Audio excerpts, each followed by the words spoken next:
నాన్న మీరు అడిగిన పేపర్స్.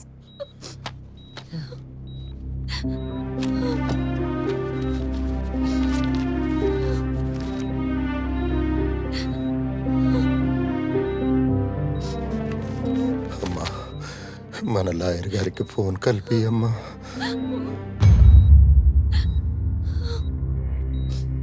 ఇదిగోండి అన్న.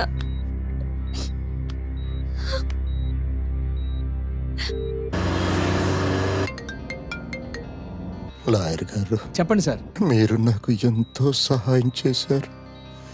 నేనే మీకు ఏమి చేయకుండా వెళ్ళిపోతున్నాను. ఎందుకు సార్ అలా మాట్లాడుతున్నారు? ల్యాండ్ పేపర్స్ మా అమ్మాయితో పంపిస్తాను సార్. సార్ అవి నాకు పంపించి నేను అక్కడే పంపించి మీరే డైరెక్ట్ పంపించవచ్చు కదా సార్. ఆ సద్దాం గడి ప్లేస్కి మా అమ్మాయిని పంపించడం అంత సేఫ్ కాదు సార్. అందుకే మిమ్మల్ని రిక్వెస్ట్ చేస్తున్నాను. సార్ ఓ పని చేయండి, మీరు అవి అవంతికాకి ఇచ్చేయండి, తనతో నేను ఫోన్ టచ్లో ఉంటాను. Thank you sir.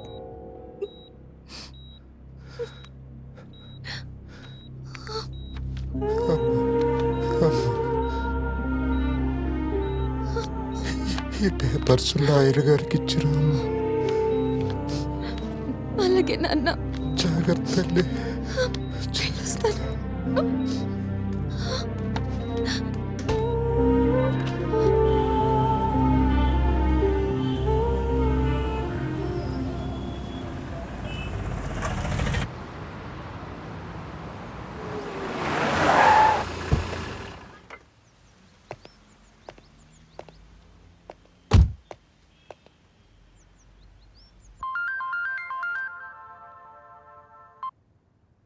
Hello, good morning sir.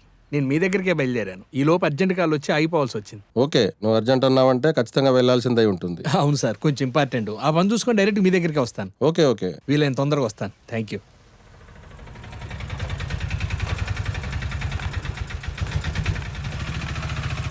ఎలా ఉన్నావు అవంతిక? ఏ క్షణం ఏం జరుగుతుందో అని టెన్షన్లో ఉన్నాను సార్. ఎందుకు టెన్షన్ పడ్డాం? మేము ఉన్నాం కదా. అయ్యి టీచర్, నువ్వు ఇక్కడే ఉండు, నేను ఇప్పుడే వస్తా. నాన్నగారికి ఏం కాదు, నువ్వు భయపడకు. ఇక్కడే ఉండు. Okay sir.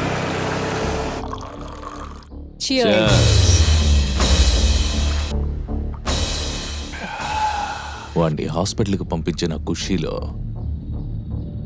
మందు మస్తు టేస్ట్ ఉంది బేబీ.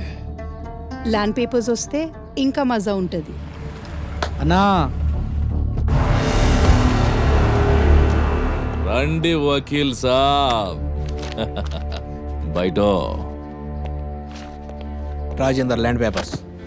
వకీల్ సాబ్, గిన్ని దినాలు కోర్టు చుట్టూ గిరా గిరా తిరిగి పైసలు ఖరాబ్ చేసుకుంటూ నీ క్లయింట్ రాజేంద్ర. నీకు కావలసినంత డబ్బిస్తాను, నాకు ఫేవర్ చేయమంటే నీ నిజాయితీని అమ్ముకోలేదు. ఇప్పుడు ఏమైంది?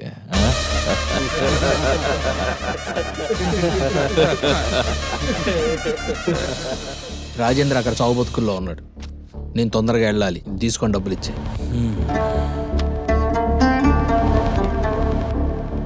రే బ్యాగ్ లేకే आओ. సరే అన్నా.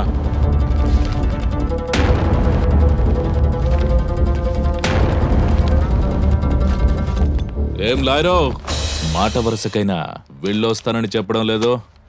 నీ వల్ల ఎంతమంది నష్టపోయారో తెలియదు కానీ రాజేంద్ర కుటుంబం పడ్డ బాధ చూస్తే నిన్ను చంపాలన్నంత కోపం వస్తుంది. ఆ జాగా ఆడు కొన్న రేటు 10 కోట్లు, ఇప్పుడున్న రేటు 50 కోట్లు. కొన్న రేటు ఇస్తానంటే వినకుండా ఉన్న ప్రాణాల మీదకి తెచ్చుకుంటూ బద్మాష్ గాడు.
డబ్బులు తీసుకెళ్ళి నాన్నగారికి ఇవ్వు. నేను జడ్జి గారి దగ్గరికి వెళ్ళి పని చూసుకుని అటు వచ్చేస్తా. ఓకేనా?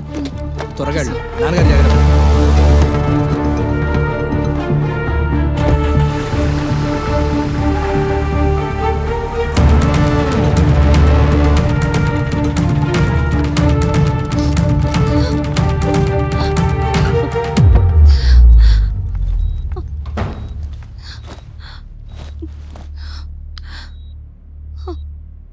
ఎలా ఉంది సిస్టర్?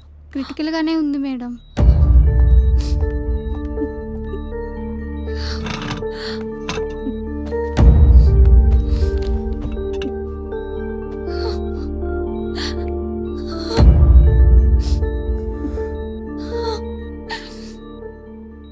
డబ్బులు తీసుకొచ్చాను నాన్న.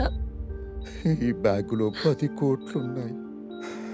ఒక 5 కోట్లు నన్ను పెంచి పెద్ద చేసి పోలీస్ ఆఫీసర్ అవ్వడానికి కారణమైన ఆ అనాథాశ్రమానికి అమ్మా. ఒక 5 కోట్లు నువ్వు ఉంచుకో అమ్మా. అలాగే నాన్న.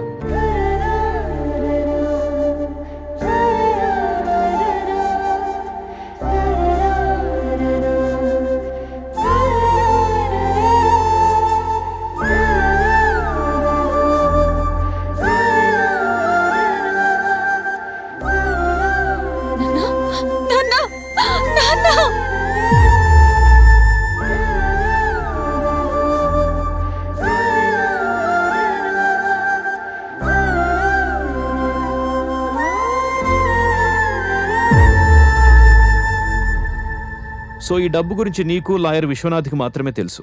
Yes sir. కానీ మీరు అనుకున్నట్టు ఈ దొంగతనం మీరు రాజమండ్రి వెళ్ళినప్పుడు జరగలేదు. దానికి 2 రోజుల ముందు జరిగింది. రాత్రి 8 o'clockకి జరిగింది. మీ సీసీటీవీలో రికార్డ్ అయిన వీడియో ఇదే చెప్తోంది. అవును, ఆ రోజు ఆ టైంలో మీరెక్కడున్నారు? నేను గౌతమ్ 8 o'clockకి బయటికి వెళ్ళి 11 o'clockకి ఇంటికి వచ్చాను సార్. ఆ టైంలోనే థెఫ్ట్ జరిగింది. విశ్వనాథ్ ఎలాంటి వాడు? మా కుటుంబానికి బాగా కావాల్సిన వారు. నమ్మకస్తుడు సార్. మీరా డబ్బు కబోర్డ్లో పెట్టాక ఎప్పుడైనా మధ్యలో కబోర్డ్ తెరిచి చూసారా?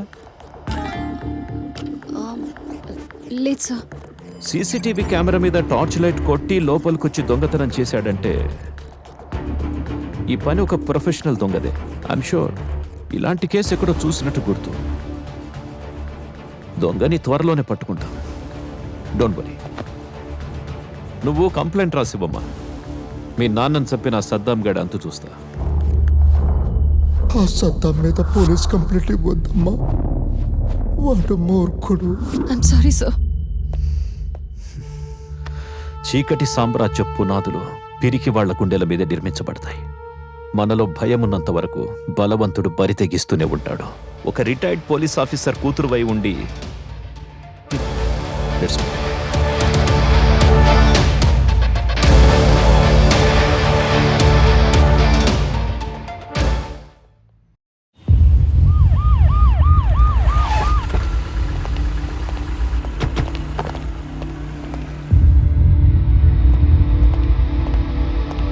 Good morning sir. Good morning.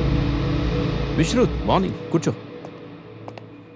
Sir, Jyoti phone GPS track trace చేశాం సార్. గుడ్.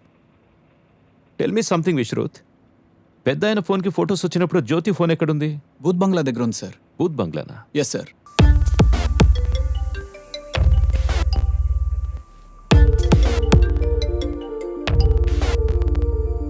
హలో.